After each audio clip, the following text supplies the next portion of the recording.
எனக்கு ஒரு பிடிச்ச மூமெண்ட் ஸ்கெட்ச் பண்ணி தரியா? ஓரோடை வழியே போகும் சின்ன சின்ன இலையும் கூட முட்டி மோதி சேரும் கரையினோரம்.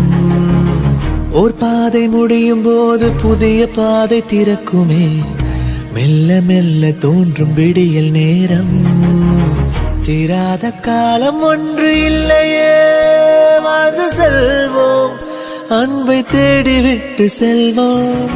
காலோடு போகும் தூரம் தீரையில் எங்கு போவோம், அன்பை மட்டும் கொண்டு செல்வோம். தீண்டும் மலையும் காதல், மீட்டும் இசையும் காதல், காதலே.